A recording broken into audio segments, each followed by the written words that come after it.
നമസ്കാരം. ഈ മുണ്ടക്കൈ ചൂരൽമല മഹാദുരന്തത്തിൻ്റെ പശ്ചാത്തലത്തിൽ നമ്മൾ നടത്തുന്ന ക്വസ്റ്റ്യൻ ഫോറത്തിൻ്റെ ഈ പ്രത്യേക എപ്പിസോഡിൻ്റെ രണ്ടാം ഭാഗത്തിലേക്ക് എല്ലാവർക്കും സ്വാഗതം. ഇന്ന് എന്നോടൊപ്പമുള്ളത് നേരത്തെ പറഞ്ഞതുപോലെ തന്നെ കഴിഞ്ഞ എപ്പിസോഡിൽ നമ്മൾ പറഞ്ഞതുപോലെ വയനാട് ജില്ലാ മുൻ മണ്ണ് സംരക്ഷണ ഓഫീസറാണ് ശ്രീ പി യു ദാസ്. അദ്ദേഹം ചൂരൽമല മുണ്ടക്കൈ ഉരുൾപൊട്ടലിൻ്റെ പശ്ചാത്തലത്തിൽ കുറേ കാര്യങ്ങൾ പറഞ്ഞു. എങ്കിലും ചില കാര്യങ്ങൾ കൂടി വയനാടിൻ്റെ ഭൗമശാസ്ത്ര പശ്ചാത്തലത്തിൽ കുറേ കാര്യങ്ങൾ കൂടി അദ്ദേഹത്തിന് വിശദീകരിക്കാനുണ്ട്. അതുകൊണ്ടാണ് ഇത് നമ്മൾ രണ്ടാമത്തെ എപ്പിസോഡും ഈ ക്വസ്റ്റ്യൻ ഫോറത്തിൽ ഉൾപ്പെടുത്തിയിട്ടുള്ളത്. നമസ്കാരം സാർ. ഈ ക്വസ്റ്റ്യൻ ഫോറത്തിൻ്റെ ഈ രണ്ടാം ഭാഗത്തിലേക്ക് പ്രത്യേകം സ്വാഗതം. നമസ്കാരം. നമ്മൾ കഴിഞ്ഞ എപ്പിസോഡിൽ ചൂരൽമലയെ ബേസ് ചെയ്തിട്ടുള്ള കുറച്ച് കാര്യങ്ങളൊക്കെ ചർച്ച ചെയ്തു. പക്ഷേ വയനാടിൻ്റെ പല ഭാഗത്തും ആളുകൾക്കൊരു ആശങ്കയുണ്ട്. ആളുകൾക്ക് ചില മുൻകരുതലുകൾ സ്വീകരിക്കണമെന്ന് ആഗ്രഹമുണ്ട്. പക്ഷേ അത് വിദഗ്ധമായി പറയാൻ ചിലപ്പോൾ എല്ലാവർക്കും അറിഞ്ഞുകൊള്ളുന്നില്ല. സാറിൻ്റെ കുറേ വർഷത്തെ ഒരു എക്സ്പീരിയൻസ് വെച്ചിട്ട് വയനാടിൻ്റെ എല്ലാ മേഖലയിലും കൃത്യമായി അറിയുന്ന ഒരാളെന്ന നിലയ്ക്ക് കഴിഞ്ഞ എപ്പിസോഡിൽ നമ്മൾ പറഞ്ഞതുപോലെ ബ്രഹ്മഗിരി മല മുതൽ ഇങ്ങ് അമ്പൂത്തി മല വരെയുള്ള ചൂരൽമലയും അതുപോലെ തന്നെ സുഗന്ധഗിരി അടക്കമുള്ള പ്രശ്നങ്ങളിലുണ്ട്. ശരിക്ക് ഞാൻ നേരത്തെ കഴിഞ്ഞ എപ്പിസോഡിൽ ചോദിച്ച ചോദ്യം അതാണ്, എത്ര ഹോട്ട്സ്പോട്ടുകൾ ഇങ്ങനെ വയനാട്ടിൽ ഉണ്ടാകാൻ സാധ്യതയുണ്ട്? അത്തരൊരു ഹോട്ട്സ്പോട്ടുകളുടെ എണ്ണം പറയുന്നതല്ല. ഓരോ പ്രശ്നവും അത് വ്യത്യസ്തമായിട്ടുള്ള സാഹചര്യങ്ങളിൽ ഇത്തരത്തിലുള്ള പൊട്ടുകളോ അല്ലെങ്കിൽ അപകടങ്ങളോ ഉണ്ടാകാനുള്ള സാധ്യതയുണ്ട്. നമ്മൾ ഹോട്ട്സ്പോട്ടല്ല എന്ന് കാണുന്ന പ്രതീക്ഷിക്കുന്ന സ്ഥലങ്ങളിലാണ് 2018-ലും 2019-ലും ചില പ്രശ്നങ്ങളുണ്ടായത്. ഉരുൾപൊട്ടൽ മാത്രമല്ല ഇവിടെ അഭിമുഖീകരിക്കുന്നത് നമ്മൾ കാണുന്നത്. അത് സമാനമായിട്ടുള്ള ചില പ്രശ്നങ്ങളുണ്ട്. ഒന്ന്, സാധാരണ മണ്ണ് നിറങ്ങി നീങ്ങുന്ന ഒരു പ്രതിഭാസം. തൃശ്ശൂരിലൊക്കെ പണ്ട് സംഭവിച്ചു. അത് സബ്സിഡൻസ് എന്ന് പറഞ്ഞാൽ ഇടിഞ്ഞ് താഴുന്നതാണ്. ഒന്ന്, പ്രധാനമായിട്ടും മണ്ണ് ഇടിഞ്ഞ് നീങ്ങുന്ന. രണ്ട്, ഉരുൾപൊട്ടൽ. മൂന്ന്, ഈ പറയുന്ന ഒരു സ്ഥലം തന്നെ ഇടിഞ്ഞ് താഴുന്ന തൃശ്ശൂരിൽ കണ്ട. അതിൻ്റെ കാരണങ്ങൾ വ്യത്യസ്തമായിട്ടുള്ള സാഹചര്യങ്ങളൊക്കെ ഉണ്ടായിരിക്കും. ഇതിനകത്ത് സാധാരണഗതിയിൽ ഇതിന് കാരണമാകുന്ന ഇപ്പോൾ വയനാടിൻ്റെ പാരിസ്ഥിതികമായിട്ടുള്ള പ്രത്യേകതകൾ വെച്ചുകൊണ്ട് തന്നെ പ്രധാനമായിട്ട് ഏതാനും ഫാക്ടേഴ്സ്, ഘടകങ്ങളുണ്ട് ഇതിന് കാരണമാകുന്ന. ഒന്ന്, നമ്മൾ നേരത്തെ പറഞ്ഞ കഴിഞ്ഞ എപ്പിസോഡിൽ പറഞ്ഞതുപോലെ തന്നെ മഴയാണ് പ്രധാനമായിട്ടുള്ള ട്രിഗറിങ് വില്ലൻ. അത് ഈ മഴ ഏറ്റവും കൂടുതൽ കിട്ടുന്നത് ഇപ്പോൾ വയനാടിനെ 4 കാലാവസ്ഥ മേഖലയായിട്ടാണ് തിരിച്ചിരിക്കുന്നത്. നേരത്തെ തന്നെ 2020-ന് ശേഷം നമ്മളത് ചെയ്തിട്ടുള്ളതാണ് 4 കാലാവസ്ഥ മേഖല. ഇപ്പം ഈ മലയോര മേഖല നമ്മൾ പറഞ്ഞിരിക്കുന്ന അതിർത്തി മലയോര മേഖല, ഏറ്റവും ഉയർന്ന മലത്തലപ്പുകൾ വരുന്ന ആ പ്രദേശങ്ങൾ ഏറ്റവും കൂടുതൽ ഒരു വർഷം 4500 മില്ലിമീറ്റർ വരെ മഴ കിട്ടുന്നു. ഇത് വളരെ അപകടകരമായിട്ടുള്ള സ്ഥലം തന്നെയാണ്. ഒന്ന്, ഇവിടുത്തെ മണ്ണ് വലിയ പ്രശ്നമാണ്. മണ്ണ് വളരെ പെട്ടെന്ന് ലൂസാവും. ചുവന്ന മണ്ണാണ്. അതിനകത്ത് ചരലുള്ളത് കൊണ്ട് തന്നെ അത് മൺതരിയും ഈ ചരലും തമ്മിൽ വേർപ്പെടുമ്പോൾ അത് ഡിസിൻറ്റഗ്രേഷൻ നടക്കുന്നതുകൊണ്ട് വേർപെട്ട് നീങ്ങാനായിട്ടുള്ള സാധ്യതകളുണ്ട്. ഇത് ഒരു പ്രശ്നം മണ്ണിൻ്റെ സ്വഭാവത്തിൽ വരുന്നതാണ്. മറ്റൊന്ന്, ചെരിവ്. ഈ പറഞ്ഞ സ്ഥലങ്ങളിലൊക്കെ ചെരിവ് കൂടുതലാണ്. അതും ഒരു യാഥാർത്ഥ്യം. ഇവിടെ സോയിൽ ഡെപ്ത് പലയിടത്തും വളരെ കൂടുതലാണ്. സോയിൽ ഡെപ്ത്, മണ്ണിൻ്റെ ആഴം വളരെ കൂടുതലാണ്. ആഴം കൂടുന്ന സമയത്ത് വെച്ചാൽ ഈ മഴ മാക്സിമം ഇത് കുടിക്കും, ഈ മലകൾ കുടിക്കും. അപ്പോൾ സ്വാഭാവികമായിട്ടും മണ്ണിൻ്റെ ഭാരം ഏകദേശം ഒരു 50% കൂടി കൂടും. അതായത് 1 ഘനമീറ്റർ മണ്ണിൻ്റെ ഭാരം, 1 ഘനമീറ്റർ എന്ന് പറഞ്ഞാൽ 1 മീറ്റർ നീളവും 1 മീറ്റർ വീതി 1 മീറ്റർ ആഴമുള്ള മണ്ണിൻ്റെ ഭാരം, നല്ല സാധാരണ മണ്ണിൻ്റെ ഭാരം എന്ന് പറഞ്ഞാൽ 2 ടണ്ണാണ്. അത് മഴ കുടിച്ച് കുതിർന്നു കഴിഞ്ഞാൽ ഏകദേശം 3 ടണ്ണായി. അപ്പോൾ ഇത്തരം ചെരിഞ്ഞ സ്ഥലങ്ങളുടെ മണ്ണിൻ്റെ സെൽഫ് വെയ്റ്റ്, അതിൻ്റെ സ്വയം ഭാരം കൂടുമ്പോൾ അതിൻ്റെ ബാലൻസ് തെറ്റാനായിട്ടുള്ള ഒരു സാഹചര്യമുണ്ട്. ഇതൊരു പ്രധാനപ്പെട്ട പ്രശ്നമാണ് കാലാവസ്ഥയിൽ. ഈ മഴ ഇതൊക്കെ ആയിട്ട് മണ്ണിൻ്റെ ഇത് സ്വഭാവം. അപ്പോൾ തന്നെ ചെരിവ് നമ്മൾ നേരത്തെ ചർച്ച ചെയ്തുകൊണ്ട് ഞാൻ അതിലേക്ക് കൂടുതലായിട്ട് പറയുന്നില്ല.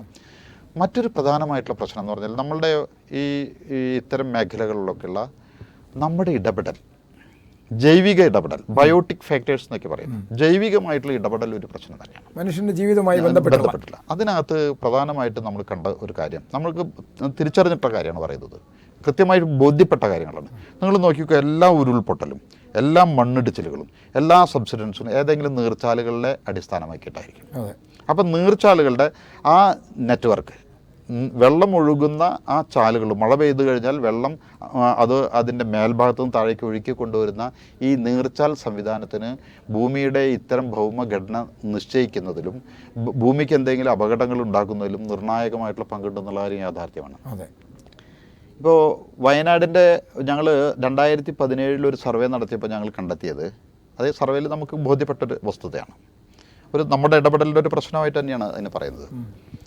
1970-കളിൽ ജിയോളജിക്കൽ സർവേ ഓഫ് ഇന്ത്യ പ്രസിദ്ധീകരിച്ച ഒരു മാപ്പുണ്ട്, ടോപ്പോ ഷീറ്റ് എന്ന് പറയുന്നത്. ആ ടോപ്പോ ഷീറ്റിൽ ഇവിടുത്തെ എല്ലാ നീർച്ചാലുകളും അന്നുണ്ടായിരുന്ന എല്ലാം രേഖപ്പെടുത്തിയിട്ടുണ്ട്. ഓരോ സ്ഥലത്തെ ഉയരം ഇതൊക്കെ രേഖപ്പെടുത്തിയിട്ടുള്ളതാണ്. അത് പ്രകാരം വയനാട് ജില്ലയിൽ ഒരു ചതുരശ്ര കിലോമീറ്ററിൽ, അതായത് 1 കിലോമീറ്റർ നീളവും 1 കിലോമീറ്റർ വീതിയുമുള്ള ഒരു സ്ഥലത്ത് 2.5 കിലോമീറ്റർ നീർച്ചാലുകളുണ്ട്. 2.5 കിലോമീറ്റർ. ആ 2.5 കിലോമീറ്റർ എന്ന് പറഞ്ഞാൽ വയനാട് ജില്ലയിൽ മൊത്തം 5120 കിലോമീറ്റർ നീളത്തിൽ ചെറുതും വലുതുമായിട്ടുള്ള തോടുണ്ട്. പഴയ രേഖയാണ്. അതായത് ഏകദേശം ഒരു 60 വർഷം മുന്നത്തെ രേഖയിൽ ഉള്ളതാണ്. പക്ഷേ ഇപ്പം ഞങ്ങളത് ഈ 2017 സർവേ നടത്തി പരിശോധിച്ചപ്പോൾ കണ്ടത് ഈ പറയുന്ന 1 ചതുരശ്ര കിലോമീറ്റർ 2.5 കിലോമീറ്റർ തോടുകളിൽ അതിൻ്റെ 40% അല്ല 40% ആരംഭ ഭാഗത്തുള്ള ചെറിയ തോടുകളാണ്. എന്ന് പറഞ്ഞാൽ വയനാട് ജില്ലയിലുള്ള മൊത്തം 5120 കിലോമീറ്റർ നീളത്തിലുള്ള ചെറുതും വലുതുമായിട്ടുള്ള തോടിൽ അതിൻ്റെ 40% എന്ന് പറഞ്ഞാൽ ഏകദേശം 2000 കിലോമീറ്റർ തോടുകൾ എന്ന് പറഞ്ഞാൽ കുന്നുകളുടെ ആരംഭ ഭാഗത്തുള്ള ചെറിയ ചെറിയ ചാലുകളാണ്. ആ ചെറിയ നീർച്ചാലുകൾ, അതിന് ഫസ്റ്റ് ഓർഡർ സെക്കൻഡ് ഓർഡർ തോടുകൾ എന്ന് ഞങ്ങൾ പറയും. ആ തോടുകളിൽ 70% ഒന്നും കാണാനില്ല. എവിടെ നിങ്ങൾ പോയി നോക്കി, പ്രധാന ആരും ചർച്ച ചെയ്യപ്പെടാത്ത വിഷയമാണ്. 70% കാണാനില്ല എന്ന് പറഞ്ഞാൽ ഏകദേശം 7 എന്ന് പറഞ്ഞാൽ 1400-1500 കിലോമീറ്റർ കാണാനില്ല എന്ന് പറഞ്ഞാൽ അത് തരം മാറ്റപ്പെട്ടു. അവിടെ പല നിർമ്മാണങ്ങളും വന്നു, റോഡുകളുണ്ടായി, പല വീടുകളുണ്ടായി, പല കൃഷിയുണ്ടായി, പല കെട്ടിടങ്ങളുണ്ടായി, പല തരത്തിലായിട്ട് ഇത് ഉപയോഗിക്കാൻ തുടങ്ങി. അപ്പോൾ സ്വാഭാവികമായിട്ടും ഇതുപോലെ അതിവർഷം പെയ്യുന്ന സമയത്ത് പെയ്തു വീഴുന്ന മഴവെള്ളം ആദ്യം അന്വേഷിക്കുക അതിൻ്റെ ഒഴുക്ക് വഴികളാണ്. ഒഴുകാനുള്ള വഴി ഏതാണെന്ന് അന്വേഷിക്കുക. ആ ഒഴുക്ക് വഴി എന്ന് പറഞ്ഞാൽ നേരത്തെ പ്രകൃതി നിശ്ചയിച്ചിരിക്കുന്ന ഇത്തരം ചാലുകൾ ഉണ്ടായിരുന്നു. ആ ചാലിൻ്റെ റൂട്ടാണ് അത് ആദ്യം തിരഞ്ഞെടുക്കുക. അത് തടസ്സപ്പെടുന്ന സമയത്ത് അവിടെ ഒരു വാട്ടർ ഇമ്പൗണ്ടിങ് ഉണ്ടാവും. എന്നുവെച്ചാൽ വെള്ളം അവിടെ നിൽക്കും, വെള്ളം അവിടെ കൂടുതലായിട്ട് ഇറങ്ങുന്ന സമയത്ത് സ്വാഭാവികമായിട്ടും മണ്ണ് ദുർബലപ്പെട്ടിട്ട് പെട്ടെന്ന് പൊട്ടാനായിട്ട്, അതാണ് ഈ ജലബോംബായി മാറുന്നത്. ഇതുപോലെ ഉരുൾപൊട്ടലും മണ്ണിടിച്ചിലായിട്ട് മാറാനായിട്ട് കാരണം ഉണ്ടാവും. അത് അവിടെ മണ്ണിന് ആഴം കൂടുതലുള്ള സ്ഥലമാണെന്ന് വെച്ചാൽ അവിടെ ഒരു ക്രാക്ക് രൂപപ്പെടും. ചിലപ്പോൾ പലയിടത്തും കണ്ടിട്ടുള്ളതാണ്.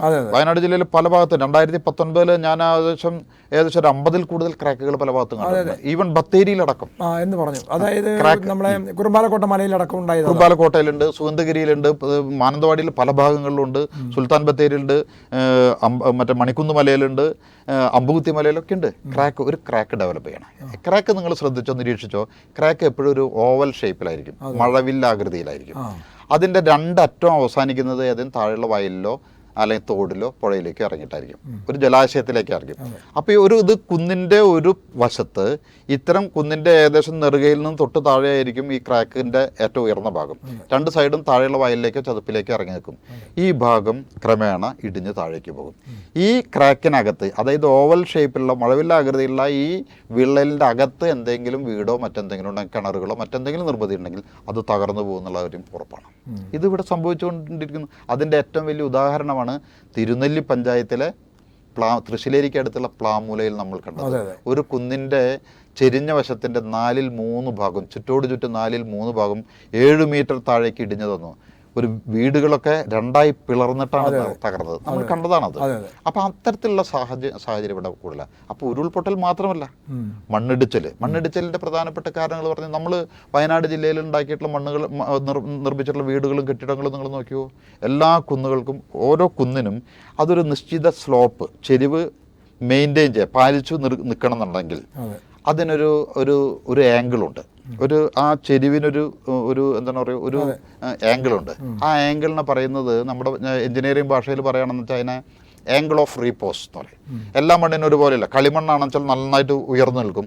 അത് മണലാണെന്ന് വെച്ചാൽ വീണ് കിടക്കും. ഇങ്ങനെ ചെരിവ് കൂടുതലായിരിക്കും, ഇങ്ങനെ ചെരിവ് കുറവായിരിക്കും, പരന്ന് കിടക്കും. ഇങ്ങനെയാണ് നമുക്ക് വളരെ വ്യത്യസ്തമായിട്ട് കാണാം. അപ്പോൾ ഇങ്ങനെ ഇവിടെയുള്ളതെന്ന് വെച്ചാൽ ഉയരം കൂടിയതാണ്, ചെരിവ് കൂടുതലുള്ളതാണ്. ആ ചെരിവ് കൂടുതലുള്ളതിൻ്റെ അടിവശത്താണ് കൊണ്ടുവന്നിട്ട് നമ്മൾ കട്ട് ചെയ്തിട്ട് മാറ്റിയിട്ട് നമ്മുടെ കെട്ടിടങ്ങൾ ഉണ്ടാക്കുക 3-4 മീറ്റർ. അപ്പോൾ സ്വാഭാവികമായിട്ടും എന്ത് സംഭവിക്കും, ഈ കുന്നിനുള്ള കുന്ന് അതേ രൂപത്തിൽ നിൽക്കാനായിട്ട് ആ ബാലൻസ് അങ്ങ് നഷ്ടപ്പെടും. ബാലൻസ് നഷ്ടപ്പെട്ടിട്ടുണ്ടെങ്കിൽ വീടിൻ്റെ പുറകിൽ നല്ല കട്ടിങ് ഉണ്ടെങ്കിൽ ആ കട്ടിങ് അങ്ങ് മറിയും. മഴക്കാലത്ത് ഇത് വെള്ളം കുടിച്ച് കുതിർന്ന് ഇപ്പോഴത്തെ ഈ ദുരന്തത്തിൻ്റെ ഒക്കെ പശ്ചാത്തലത്തിൽ ഇവിടെ ഒരു പ്രോട്ടോക്കോൾ, അതായത് നിർമ്മാണത്തിനും കൃഷിക്കടക്കം അല്ലെങ്കിൽ വേറെ എല്ലാ കാര്യങ്ങൾക്കും ഒരു പ്രോട്ടോക്കോൾ ആവശ്യമായിട്ട് വന്നിട്ടുണ്ടോ? യാതൊരു സംശയമില്ല, പ്രോട്ടോക്കോൾ വേണം. വിശേഷിച്ച് ഇത്തരം മണ്ണെടുക്കുന്നതാണ്. മൈനിങ് എന്ന് പറഞ്ഞാൽ പ്രധാനമായിട്ട് എർത്ത് കട്ടിങ്ങിനാണ് ഏറ്റവും കൂടുതൽ ശ്രദ്ധിക്കേണ്ടത്. ഇപ്പോൾ ക്വാറി ക്വാറി ഒരു വിഷയം വളരെ ഗൗരവമായിട്ട് ചർച്ച ചെയ്യപ്പെടുന്ന വിഷയമാണല്ലോ. പലരും ഇങ്ങനെ ആക്ഷേപത്തോടു കൂടി തന്നെ പറയുന്ന ഒരു കാര്യമാണ് ഇത്. പല തരത്തിലുള്ള തർക്കങ്ങളും ചർച്ചകളൊക്കെ നടക്കും വിദഗ്ധരായിട്ട്. ഇപ്പോൾ ഞാൻ നേരത്തെ പറഞ്ഞു സീസ്മോഗ്രാഫി പഠിച്ചുള്ള അതിൻ്റെ എക്സ്പെർട്ടായിട്ട് ഭൂമിശാസ്ത്ര ഈ ഭൂകമ്പമൊക്കെ ഉണ്ടാകുന്ന ആൾക്കാരായിട്ട് സംസാരിച്ച സമയത്ത് ചർച്ച ചെയ്തപ്പോൾ അവർ പറയുന്നത്, അതിൻ്റെ വിദഗ്ധർ പറയുന്നതാണ്, പറഞ്ഞത് അങ്ങനെയാണ്, ഒരു ക്വാറി ഉണ്ടെങ്കിൽ ആ ക്വാറിയുടെ 60 ചതുരശ്ര കിലോമീറ്റർ വിസ്തീർണത്തിൽ 60 ചതുരശ്ര കിലോമീറ്റർ വിസ്തീർണം എന്ന് വെച്ചാൽ ഒറ്റ നോട്ടത്തിൽ കേൾക്കുമ്പോൾ നമുക്ക് ഭയങ്കര ഭീകരമായിട്ട് 60 കിലോമീറ്റർ ആണോ? കിലോമീറ്റർ അല്ല, 60 ചതുരശ്ര കിലോമീറ്റർ ആണ് ചുറ്റോട് ചുറ്റ്.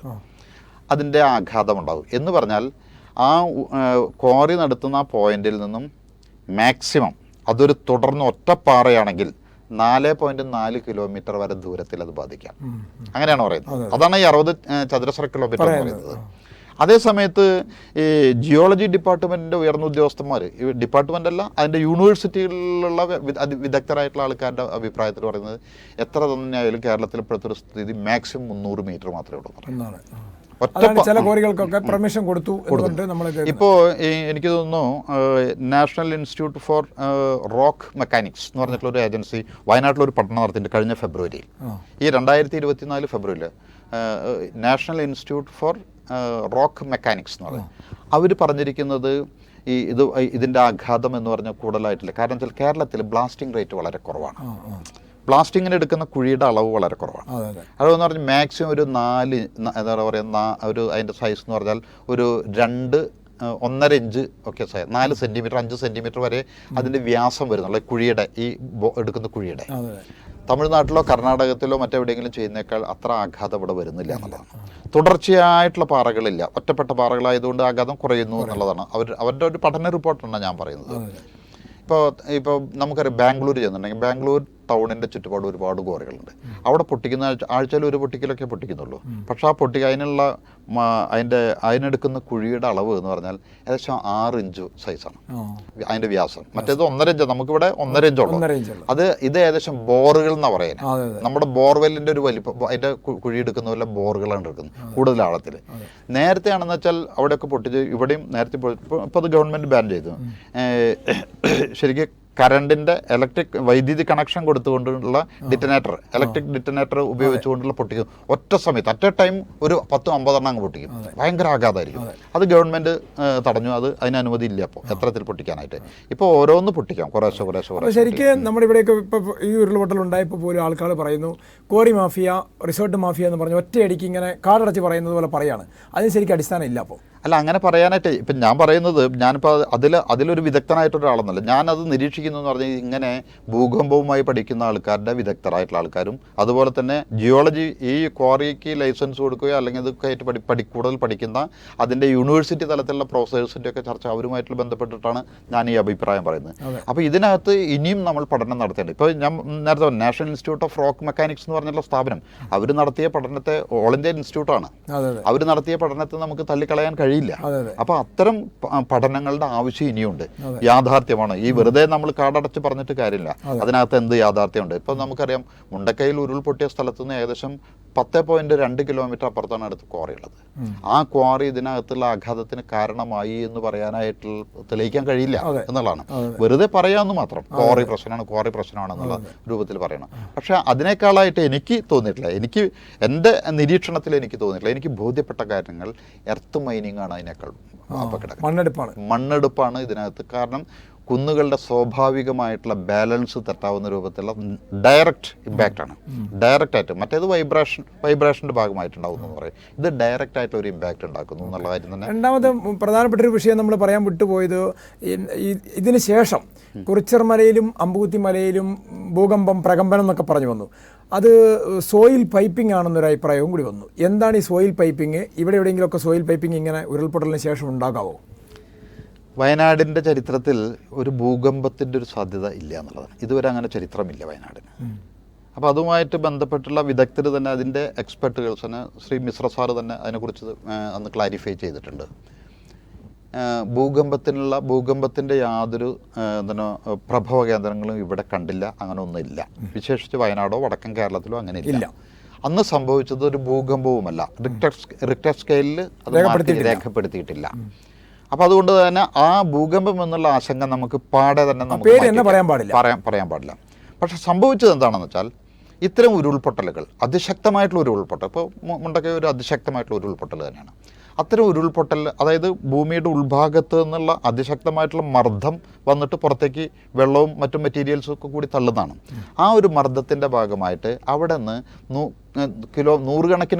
നൂറോളം കിലോമീറ്റർ ദൂരത്തിൽ അതിൻ്റെ 4 ഭാഗത്തെ ചുറ്റുപാടിലേക്കും പ്രകമ്പനങ്ങൾ ഉണ്ടാകാം. അതല്ലെങ്കിൽ തന്നെ മറ്റേതെങ്കിലും സ്ഥലത്ത് ഇതുപോലെ തന്നെ എന്താണ് പറയുക, മഴ കുടിച്ച് കുതിർന്ന കുന്നിൻ്റെ ഉൾഭാഗത്ത് നിന്ന് ഇതുപോലെ വെള്ളവും അതുപോലെ തന്നെ മറ്റു പാറയൊക്കെ തകർന്ന് താഴേക്ക് ഇരുന്നു പോകാം. അതിൻ്റെ ഒരു പ്രകമ്പനത്തിൻ്റെ ഭാഗമായിട്ട് ഇത്തരത്തിലുള്ള ചലനങ്ങൾ ഉണ്ടാവാം, ചെറിയ ചലനങ്ങൾ. അതായത് അത് പൈപ്പിംഗ് എന്ന് പറയുന്നത്, പൈപ്പിങ്ങിനെ കുറിച്ച് ചുരുക്കത്തിൽ പറയുന്നത് ഒറ്റ വാക്ക് പറയാം, പൈപ്പിംഗ് ഭൂമിയുടെ അല്ലെങ്കിൽ പ്രകൃതിയുടെ ക്യാൻസർ എന്നാണ് അറിയപ്പെടുന്നത്. പൈപ്പിംഗ് ഉണ്ടായാൽ അത് ക്രമേണ ഉരുൾപൊട്ടലിനിടയാക്കും, അത് ക്രമേണ ഭൂകമ്പത്തിനും കാരണമാകാം. സാറൊക്കെ 2018 പൈപ്പിംഗ് നടക്കുന്ന കുറേ ഏരിയകൾ പറഞ്ഞതായിട്ട് ഞാൻ ഓർക്കുകയാണ്. 2018 പ്രളയത്തിന് ശേഷം അല്ലേ? 2019 നമ്മുടെ പുത്തുമല ദുരന്തത്തോടു കൂടിയിട്ടാണ് ഇത്തരത്തിലൊരു റിപ്പോർട്ട് നമ്മൾ തയ്യാറാക്കുന്നത്, പൈപ്പിങ്ങിൻ്റെ സാധ്യത. പൈപ്പിംഗ് എന്ന് പറയുന്നത് അതെന്താണെന്ന് വളരെ സിമ്പിളായിട്ട് പറയാം. നമുക്ക് വ്യാപകമായിട്ട് വനനശീകരണം നടന്നിട്ടുള്ളൊരു പ്രദേശമാണ് നമ്മുടെ ജില്ല വയനാട്. അത് നമ്മളായിട്ട് തുടങ്ങിയതൊന്നുമല്ല. ബ്രിട്ടീഷുകാർ തോട്ടങ്ങൾ ഉണ്ടാക്കാൻ വേണ്ടിയിട്ട് 1800കളുടെ അവസാനത്തിലും 1900ൻ്റെ ആദ്യത്തിലുമായിട്ടാണ് ഏറ്റവും കൂടുതൽ വനനശീകരണം നടന്നിട്ടുള്ളത്. ഈ വലിയ മരങ്ങളാണ് മുറിച്ചു മാറ്റിയത്. ആ വലിയ മരങ്ങളുടെ വേരുകൾ ഭൂമിക്കടിയിലേക്ക് പോയിട്ടുണ്ട്. നമ്മൾ അതിനെക്കുറിച്ച് ചിന്തിച്ചിട്ടേ ഇല്ല.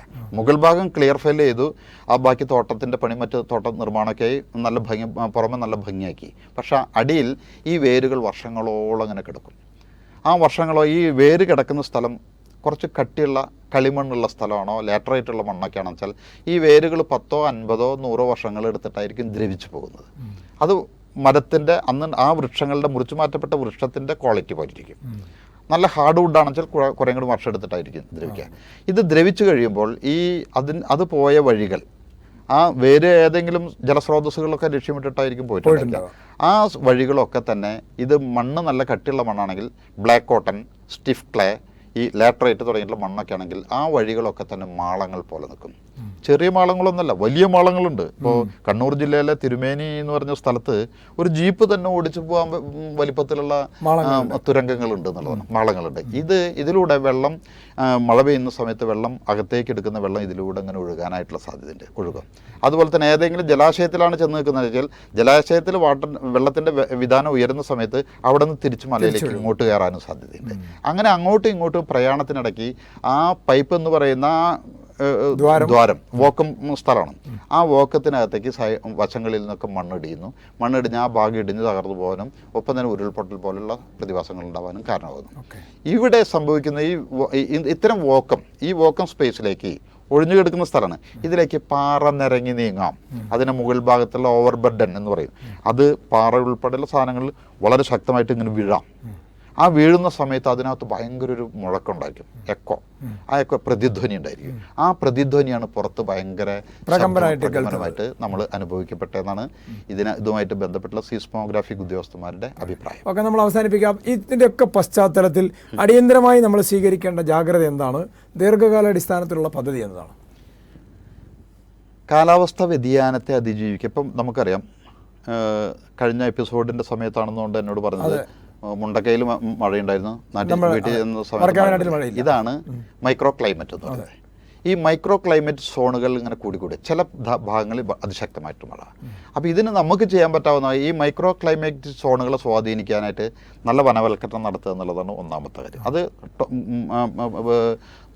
തത്വത്തിൽ അത് ഈ ഗ്ലോബൽ വാർമിങ്ങിനെ ആഗോള നമ്മൾ പഠിച്ചിട്ടുണ്ടല്ലോ, ഗ്ലോബൽ വാർമിങ്, ആഗോളതലത്തിലുള്ള ചൂട് കൂടുന്നതിൻ്റെ ഭാഗമായിട്ടുണ്ടായിരുന്ന പല വാതകങ്ങളും പുറത്തേക്ക് വരുന്നതിൻ്റെ ഭാഗമായിട്ടുള്ള പ്രശ്നങ്ങളൊക്കെ നമുക്കറിയാം.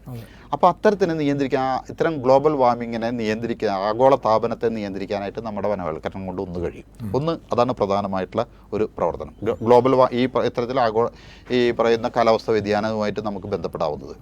2, പ്രധാനമായിട്ടും നമ്മൾ താമസിക്കുന്ന സ്ഥലത്ത് പരമാവധി എക്കോ ഫ്രണ്ട്ലി ആയിട്ട് ജീവിക്കാൻ നോക്കുക. എക്കോ ഫ്രണ്ട്ലി ആണെന്ന് വെച്ചാൽ ഇപ്പോൾ പലരും കാണുന്നത് വെച്ചാൽ വീടുണ്ടാക്കാനായിട്ട് വലിയ കട്ടിങ് നടത്തുന്നു. ഇവിടെ 2018 മുതൽ ഇന്ന് വരെ ഉണ്ടായിട്ടുള്ള മണ്ണിടിച്ചിലിൻ്റെ ഒക്കെ ചരിത്രം നോക്കുകയാണെന്ന് വെച്ചാൽ അതിനകത്ത് 60% കൂടുതലും ഇങ്ങനെ കട്ടിങ് നടന്ന സ്ഥലത്താണ്. വീട്ടിലേക്ക് മറിഞ്ഞിട്ട് പല വീടുകൾ ആൾക്കാർ മരിച്ചതൊക്കെ നമുക്കറിയാം, പലയിടത്തും നമുക്ക് അറിയാവുന്നതാണ്. അപ്പോൾ അതിനൊരു സ്വയം നിയന്ത്രിക്കുക, നീർച്ചാലുകളൊക്കെ തിരിച്ചു പിടിക്കുക, അതിൻ്റെ നീരൊഴുക്ക് വഴികളെ തിരിച്ചു പിടിച്ച് വെള്ളത്തിൻ്റെ ഒഴുക്കിനെ തടസ്സപ്പെടുത്താതിരിക്കുക, അത് ഒഴുകുന്ന വഴിയിൽ ഒഴുകുക. ആ നീർച്ചാലുകളെ വളരെ ശാസ്ത്രീയമായിട്ട് പരിപാലിക്കുക എന്ന് പറഞ്ഞാൽ ചില സ്ഥലങ്ങളിൽ അത്യാവശ്യത്തിന് വേനൽക്കാലത്ത് ഉപയോഗിക്കാനുള്ള ചില ചെക്സൊക്കെ വേണ്ടി വരും. ആ ചെക്സ് ഉണ്ടെങ്കിൽ തന്നെ വർഷക്കാലത്ത് അത് തുറന്നു വിടാനുള്ള സംവിധാനം ഉണ്ടാക്കുക, വെള്ളം കെട്ടി നിൽക്കാനായിട്ട് വർഷക്കാലത്ത്. സാറ് പറഞ്ഞു വരുന്നത് അധികാരികൾ നിർബന്ധിതമായി ഇങ്ങനെയുള്ള കാര്യങ്ങൾ അടിച്ചേൽപ്പിക്കുന്നതിന് പകരം ഓരോ പൗരനും സ്വയം ഉത്തരവാദിത്വത്തോടുകൂടി സാമൂഹ്യ പ്രതിബദ്ധതയോടുകൂടി ഏറ്റെടുക്കണം. പ്രധാനമായിട്ടൊരു കാര്യം എന്ന് പറഞ്ഞാൽ ഗ്രാമീണ തലത്തിൽ തന്നെ പ്രാദേശിക തലത്തിൽ തന്നെ മഴയെ ഒബ്സർവ് ചെയ്യുന്നൊരു സംവിധാനം ഉണ്ടാവണം, മഴയെ നിരീക്ഷിക്കാനായിട്ട് കഴിയണം. ഇപ്പം നമുക്ക് ഓരോ ജില്ലയ്ക്കുള്ളതെന്ന് പറഞ്ഞാൽ ജില്ലാ ദുരന്ത നിവാരണ authority, district disaster management authority ഉണ്ട്, കളക്ടറും അതുപോലെ തന്നെ നമ്മുടെ ജില്ലാ പഞ്ചായത്ത് പ്രസിഡൻ്റൊക്കെയാണ് അതിൻ്റെ നേതൃത്വത്തിൽ. അതിൻ്റെ കീഴെയാണ് DUC ഉള്ളത്, ഡിസ്ട്രിക്ട് എമർജൻസി ഓപ്പറേറ്റിംഗ് സെൽ. ആ എമർജൻസി ഓപ്പറേറ്റിംഗ് സെല്ലിൻ്റെ പ്രവർത്തനം ജില്ലയിൽ ഉണ്ടാകുമ്പോൾ തന്നെ പ്രാദേശികമായിട്ട് എല്ലാ പഞ്ചായത്തിലും POC സ്ഥാപിക്കുക. പഞ്ചായത്ത് ലെവൽ ഈ പറയുന്ന നിരീക്ഷണ സംവിധാനം ഉണ്ടാവണം. അവിടെ ഇതുപോലെ ആ പഞ്ചായത്തിൽ ഓരോ വാർഡുകളിലും ആ ഏറ്റവും സെൻസിറ്റീവ് ആയിട്ടുള്ള സ്ഥലങ്ങൾക്ക് മഴമാവിനെ വെച്ചിട്ട് ഓരോ സ്ഥലത്തെയും സൂക്ഷ്മതലത്തിൽ തന്നെ മഴയെ ഒബ്സർവ് ചെയ്ത് കഴിഞ്ഞിട്ടുണ്ടെന്ന് വെച്ചാൽ ഈ പറയുന്ന അതിതീവ്ര മഴ നമ്മുടെ നിയന്ത്രണം, അതിനെക്കുറിച്ച് നല്ല പരിശീലനങ്ങളൊക്കെ വേണം. ആ പരിശീലനമൊക്കെ നൽകിക്കൊണ്ട് തന്നെ അവരെ ഈ ഒരു കാലാവസ്ഥ മഴയൊക്കെ നമ്മളുടെ നിയന്ത്രണത്തിലേക്ക് അപ്പുറത്ത്, അല്ലെങ്കിൽ നമുക്ക് അതിനെ അതിജീവിക്കാൻ കഴിയുന്നതിനൊക്കെ അപ്പുറത്തേക്ക് പോകുന്നു എന്ന് തോന്നുന്ന സമയത്ത് അത് സ്വയമേ പഞ്ചായത്ത് തന്നെ തിരിച്ചറിഞ്ഞ് അവരെ എത്രയും പെട്ടെന്ന് ഇവാക്യുവേറ്റ് ചെയ്ത് എന്താണ് പറയുക, മുൻകരുതൽ, വിശേഷിച്ച് ജീവൻ അപകടം വരാത്ത രൂപത്തിൽ സംവിധാനം ഒരുക്കുക എന്നുള്ളത്. അത് പ്രാദേശിക ലെവലിൽ ഇപ്പം ജില്ലയിൽ നിന്ന് എല്ലാ നിർദ്ദേശം കിട്ടാനായിട്ട് കാത്തിരിക്കേണ്ടി വരരുത്. അതിനായി ഓരോ പഞ്ചായത്തിനെയും എന്താണ് പറയുക, അവരെ പ്രാപ്തരാക്കണം. പഞ്ചായത്ത് ലെവലിലുള്ള സമിതികളെ POC സംവിധാനം ഏർപ്പെടുത്തിക്കൊണ്ട് അവരെ പ്രാപ്തരാക്കാവുന്ന രൂപത്തിലേക്കുള്ള സംവിധാനം ഉണ്ടാവണം എന്നുള്ളതാണ്. അവസാനമായി അദ്ദേഹം പറഞ്ഞു നിർത്തിയതനുസരിച്ച് ഒരു സാമൂഹിക ഉത്തരവാദിത്തം എല്ലാവർക്കുമുണ്ട്. സർക്കാരിൽ നിന്ന്, അധികാരികളിൽ നിന്ന് അറിയിപ്പോ, ജാഗ്രതാ നിർദ്ദേശങ്ങളോ, മുന്നറിയിപ്പോ, താക്കീതോ എന്നുള്ളതല്ല. ഈ ഓരോ പൗരൻ്റെയും സാമൂഹ്യ ഉത്തരവാദിത്തമാണ് ഇവിടുത്തെ പ്രകൃതി സംരക്ഷണം. ഇതുപോലുള്ള ദുരന്തങ്ങളെ ചെറുത്തു നിൽക്കാൻ, ഈ ദുരന്തങ്ങളുണ്ടായാൽ അതിൻ്റെ ആഘാതം കുറയ്ക്കുന്നതിനുള്ള നടപടികൾ സ്വീകരിക്കുന്നതിനൊക്കെ അത് നിറവേറ്റാൻ എല്ലാവർക്കും കഴിയട്ടെ. ഇനിയൊരു ദുരന്തം ഉണ്ടാവാതിരിക്കട്ടെ. നമുക്കും കുറച്ച് ജാഗ്രതയോടെയൊക്കെ പെരുമാറാം, പ്രവർത്തിക്കാം. അങ്ങനെ പരിസ്ഥിതി സൗഹൃദമായ ഒരു ജീവിതം എല്ലാവർക്കും ഉണ്ടാകട്ടെ എന്ന് ആശംസിക്കുകയാണ്. മറ്റൊരു അതിഥിയുമായി, മറ്റൊരു വിഷയവുമായി നമുക്ക് വീണ്ടും കാണാം. നന്ദി, നമസ്കാരം.